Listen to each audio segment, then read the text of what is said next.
And Donald Trump, the GOP's presumptive nominee, well, he's looking ahead to the general election, and he's hinting at possible vice president contenders.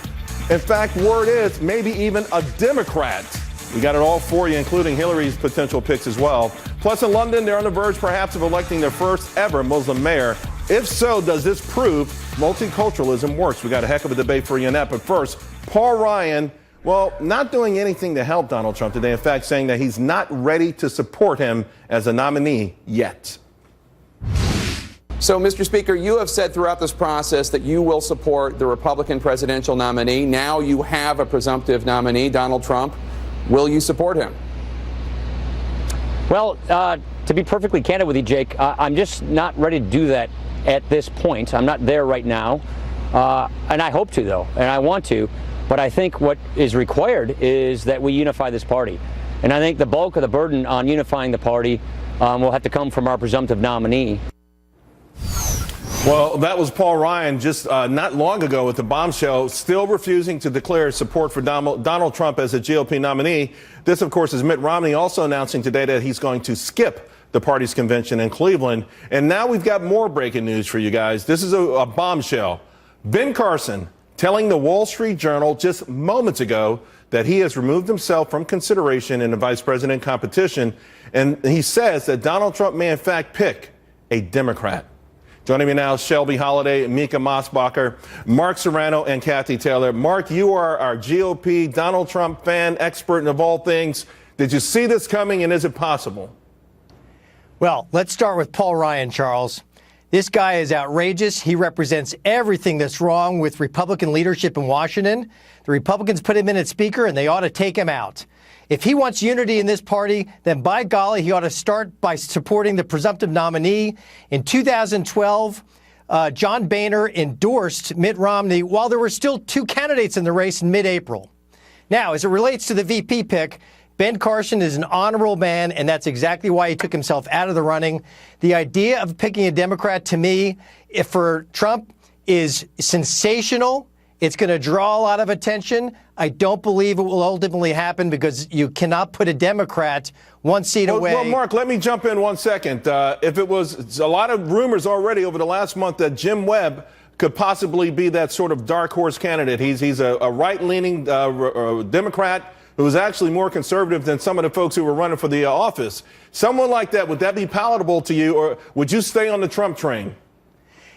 Yeah, sure. Of course, I would still support the nominee, but it's sensational. It's just not probable. I mean, look, Jim Webb among Democrats might be, tolerable, but the reality is you cannot have a Democrat in that office because if something happens to the president, then the Democrats take over. It's that simple. All right, Mica, you've been around. You're a fundraiser. You know this game inside and out, but no one has been prepared for this. There's no script out there for this, not even a Hollywood script.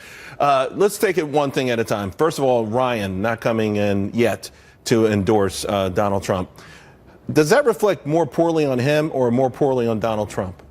It reflects more poorly on everything that's wrong with this party. And I'm getting ready to start a tweet storm because I'm a former Cruz supporter who is now fully on board with Donald Trump. And I said last year that Donald Trump or Ted Cruz would be the last two people standing. People thought I'd lost my mind. The reason I thought that was the following. I am the so-called establishment elite. I don't think that term is even appropriate at this point. However, I realized in 30-plus years of fundraising that once the congressman or senator was in office, I'd try to call them up on the phone, and they weren't listening. It was sort of like Adele's song, hello, hello, is anyone there? So they weren't listening to the people. And it is important now for our party to not forfeit this election. We need to come together, and I think that Paul Ryan is wrong. I think he needs to get out of denial, as do some of the other establishment Republicans. Kathy, what do you make of all? I mean, the developments are moving fast and furiously. So you've got Paul Ryan making these comments. By the way, just moments ago, Donald Trump had a retort, if you will, for Paul Ryan, and then the possibility of a Democrat being the VP. Right. I mean, just when you thought it was safe to unlock the door, right? Things are moving fast and furious, as you said, Charles. You know, the problem with this, in addition to what Mica said very well, is that it rings of insincerity.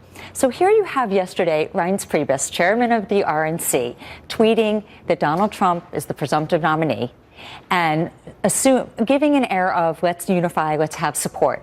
And then one day later, you have the Speaker of the House, who not the type of leader to do things by chance, go and say, I'm not ready yet. So what is his game then? What is he trying to prove here? It gives a sense that there's something going on behind the scenes. Kathy, is it that you have two Republican parties? I mean, listen, let's face it. This was a contentious race. Right. There were only a handful of states late in the cycle where Donald Trump won more than 50%. You've got core Republicans, call them establishment, call them conservatives, whatever you want, that are clinging to the idea that they don't want to seize a power or their ideology. Can that be healed?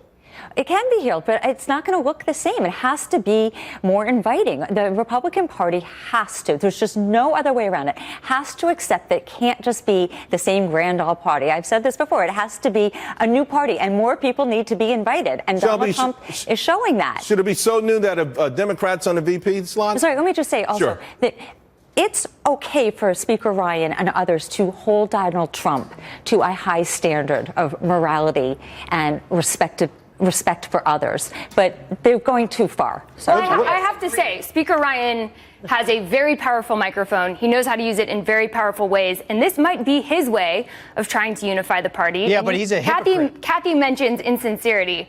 Donald Trump just said he wants to unify the party, and now he's thinking about picking a Democratic VP. I mean, look, he would never have tolerated ways here, this. and I think what Paul Ryan is trying to do is put a little bit of pressure on Trump to make amends, to rebuild bridges that he burned, possibly walk back some of his stances that Republicans, at least establishment Republicans, don't like.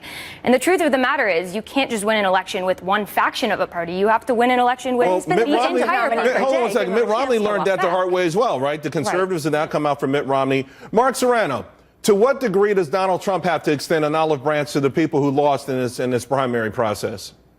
Oh, look, he's going to, Charles. I mean, he's going to appeal to them in many ways. You know, he's already talking about picking people like Rudy Giuliani and Chris Christie, for his cabinet. He's going to be picking plenty of old-style Republicans to be a part of his administration.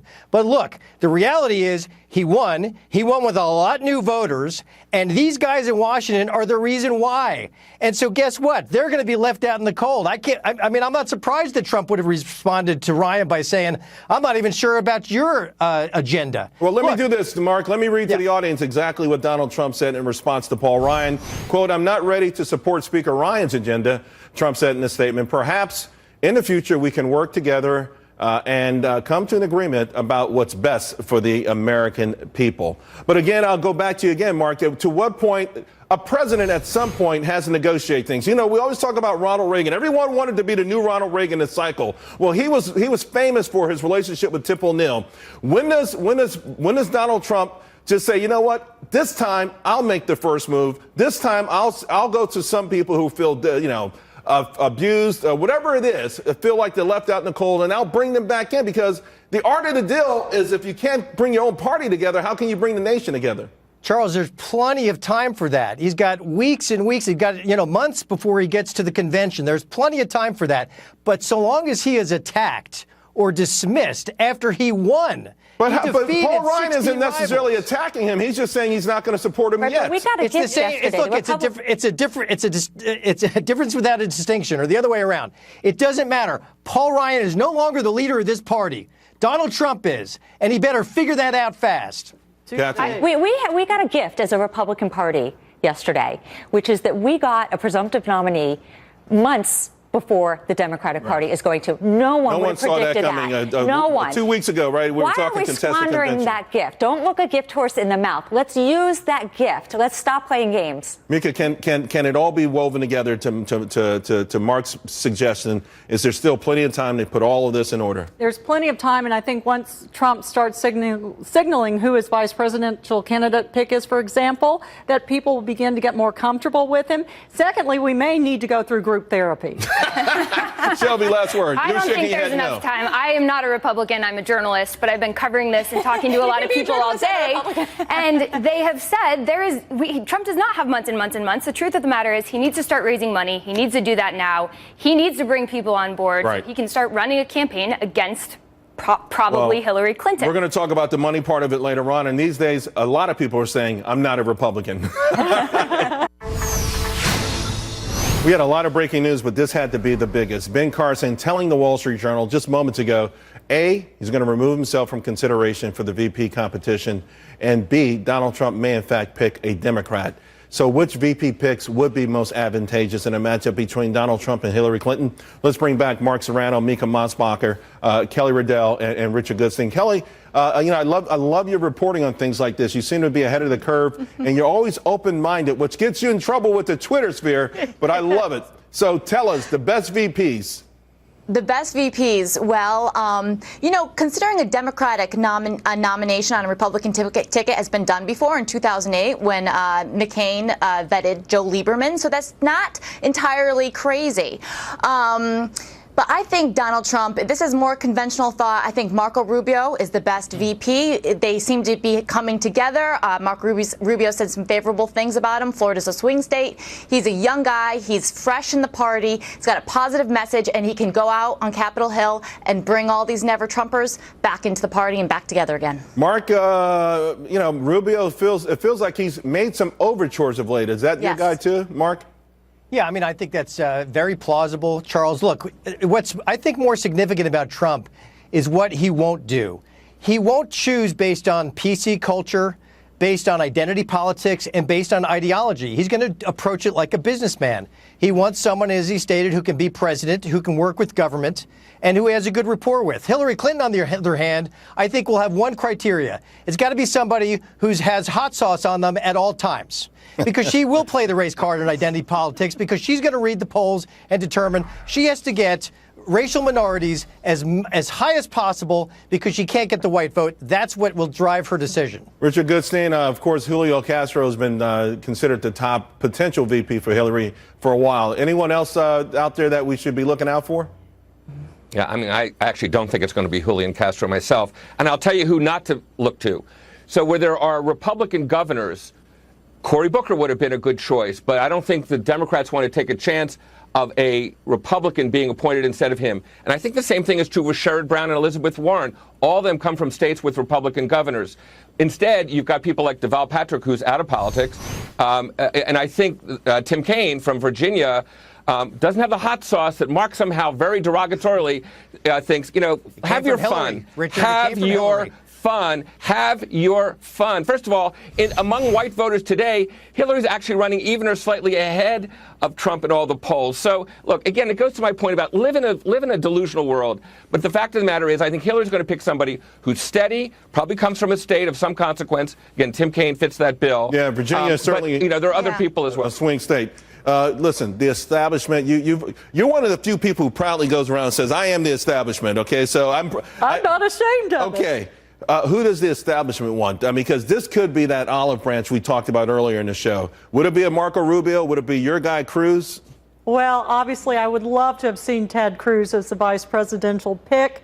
I think right now they feel a little bruised up with each other. They're just out of the gladiator ring. Who I'd love to see are two women, either Susana Martinez, who really was a former Democrat, and she would bring the Latino vote in New Mexico. Right. She represents the working class. She was a former prosecutor. And the other one? And the other one would be Jan Brewer, who would bring Arizona on board and also the Latino vote, and she won in 2010. That ticket would be a little bit older than your average ticket. Watch for Gingrich, Charles. All right, guys. Hey, Gingrich. Newt said it would be 1,000 to 1, but you know what? That's how you make the big money, guys. Hey, fantastic show. You guys are absolutely phenomenal. We appreciate it. And at home, we do appreciate it. You've been watching, and we work hard for you. So does Lou Dobbs. He's next.